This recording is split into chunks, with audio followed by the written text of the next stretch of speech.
You ready with the other one? All right. Today we're going to be talking about the 1963 movie Man with the Xray Eyes. This is the Possum here, and Frostie. all right, and we're going to be dissecting this and telling you whether you should see it or not. All right. And also, this is a Spoilt Rotten video, which means we will be talking about spoilers in depth. All right. So, like I said, this is the 1963 movie about a scientist who becomes radiated and With those drops, right? He put the drops were radioactive. I really don't remember. I think so. I think he had drops that he was putting in his eyes. Okay. I thought that was to soothe the eyes, but anyway, as usual, science goes wrong. He was going after one thing and got another.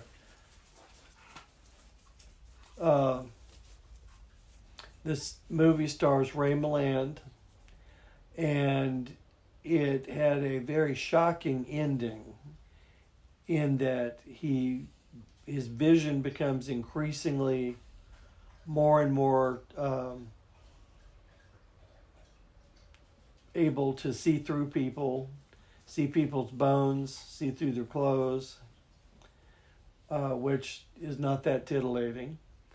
And it ends with him wandering into a church or a revival tent and saying to the preacher, complaining about his vision, that he can see God In heaven. and heaven. And the preacher says, well, if thine eye offends thee, pluck it out. And so he does. Bends down, comes back up, a moderate, honest, very discreet amount of blood on his cheeks and black holes where his eyes were.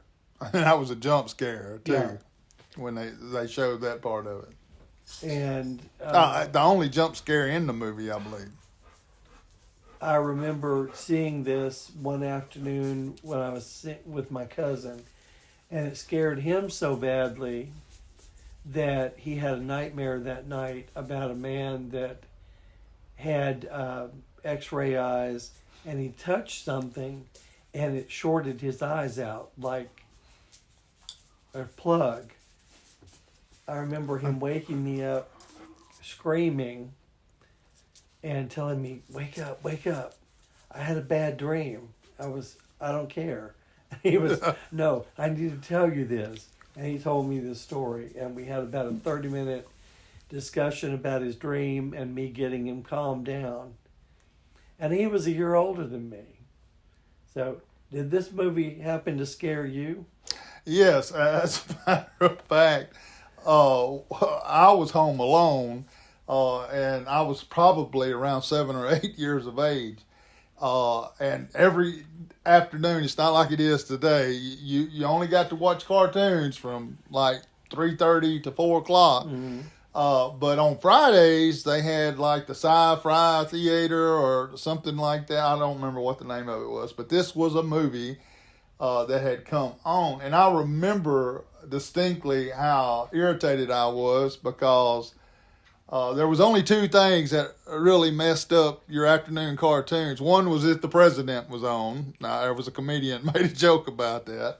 And then you had these after-school specials, which nobody really liked.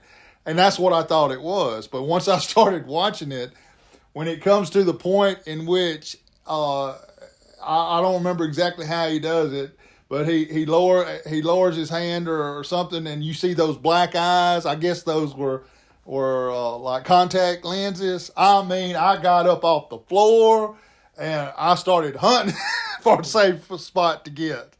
And then that jump scare at the end when the pastor tells him to pluck his eyes out if it offends thee, and it kind of goes out of sight. When he jumps back up, I bet you I cleared 6 foot of the floor. Okay, it scared the blues blazes out of me. I think my cousin and I were probably around that age. Well, and again, Terrifying. You know, it's one of those. When we just got through watching it again, I remember those feelings coming back, and I have to admit my anxiety level went up. And you know as well as I do, Possum, me and you watched hundreds of hours of sure enough horror, you know, and how something that many years ago can still pull that fear into you is pretty remarkable. It goes back to this being a really, really great movie. Well, it also goes back to something I remember Alfred Hitchcock saying, which is basically less is more. If you show people exactly what's going on, it's scary. But if you imply what's going on, that makes it much worse. Someone being killed on the screen right there, that's bad. But if you show it in shadow, or you hear the monster but you don't see the monster, then your imagination does 10 times worse than anything Hollywood can come up with. Well, and I will say this too. You know, Roger Corman is the director in this.